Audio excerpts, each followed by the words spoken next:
Olá, seja muito bem-vindo ao Entre Contexto. Eu sou Igor Lebranc, um dos historiadores do MAB, e nós estamos aqui iniciando o programa Entre Contexto. Você sabe que a partir de abordagens interdisciplinares, nós exploramos, conhecemos, apresentamos os artefatos do Museu de Arqueologia Bíblica, sempre conversando com a experiência, com a nossa realidade hoje.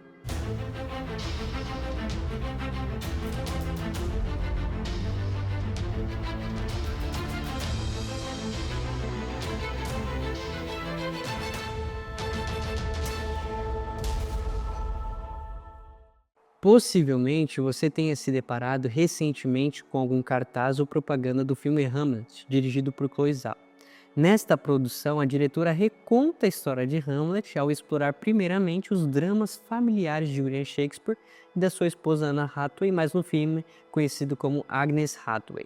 Embora trate da morte do filho de Shakespeare, o filme nos transporta para a subjetividade e o luto que alimentaram a criação da tragédia de Hamlet. Em Shakespeare, a tragédia não é apenas um destino imposto pelos deuses, mas uma crise da subjetividade moderna, uma crise do desejo alado potente humano. Enquanto na Idade Média a tragédia era vista apenas como uma narrativa da queda de um homem de alta linhagem da prosperidade para a miséria, em Shakespeare isso é expandido. Ele cria uma forma aberta, onde o herói é movido por uma lealdade inabalável à sua própria identidade. No entanto, Shakespeare ainda parece ecoar um pouco o mundo dos gregos. O reconhecimento de que a vida humana é atravessada por forças que excedem a nossa aparência e o nosso controle. É fundamental entender que a tragédia, no sentido artístico, não é apenas um evento triste, como um acidente comum. Ela é uma medida do que valorizamos. A tragédia ela ocorre quando a razão e a prudência humana confrontam o inevitável e o catastrófico. É um universo de perguntas agonizantes para as quais o homem não tem resposta. Mas o que pode tornar a tragédia suportável e até prazerosa é a sua forma estética.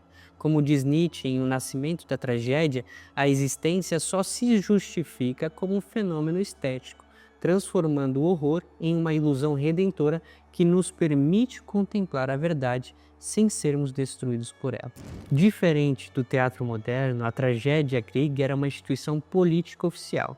Era financiada pelo Estado, ela transformava a cidade em teatro para ensinar as virtudes cívicas.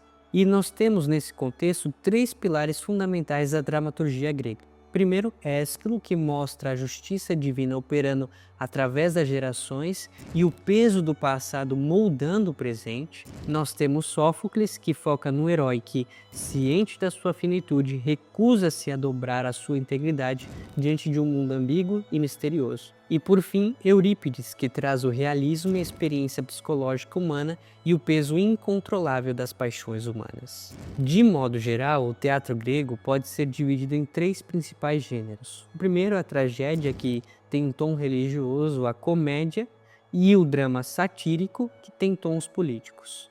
As peças eram encenadas durante as festas dedicadas a Dionísio, o deus do vinho e do êxtase. Portanto, assim como as Olimpíadas, ela teve sua origem em eventos religiosos. Em Atenas, um grande teatro ricamente ornamentado com estátuas era o centro dessas festividades, onde hinos eram cantados por coristas, sacrifícios de touros eram realizados e o vinho era amplamente distribuído.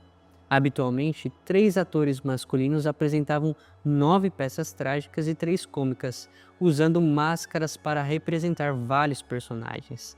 As mulheres participavam, mas geralmente como coristas, acompanhando a peça com o seu canto. No período helenístico, os teatros serviam como agentes de mudança cultural dos povos conquistados, transformando-os em gregos através de suas histórias. Ao observar as máscaras que nós temos aqui no museu, percebemos que esses artefatos não eram apenas adereços, mas um mecanismo de despersonalização do autor.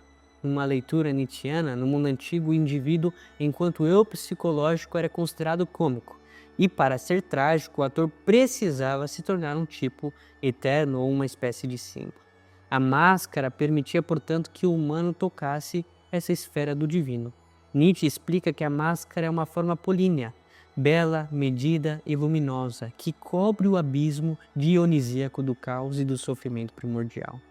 Ao olhar para estas máscaras, vemos a tentativa grega de curar a vista ferida pela noite medonha através da beleza da aparência.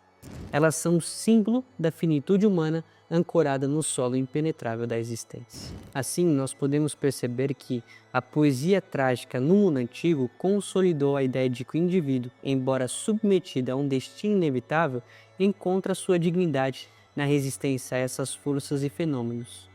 A permanência desse legado na cultura ocidental é evidente na própria linguagem que utilizamos. Por exemplo, o termo grego Hipócrates, que originalmente designava o ator que representava um papel sob a máscara, passou por uma transformação semântica profunda ao longo dos séculos. Enquanto na polis grega o Hipócrates era aquele que assumia a persona para mediar a relação entre o humano e o divino, na nossa atualidade, o termo evoluiu para hipócrita, carregando a conotação de dissimulação. Essa transição etimológica reflete como a máscara, antes um instrumento de revelação trágica, tornou-se na modernidade um símbolo de ocultação subjetiva. A tragédia ainda hoje, de algum modo, sobrevive como uma estrutura de pensamento que molda nossa compreensão do sofrimento e da finitude. Ao observarmos esses artefatos, vemos não apenas objetos arqueológicos musealizados, mas os fundamentos de uma gramática cultural que ainda hoje utilizamos para interpretar as nossas próprias lutas e tragédias.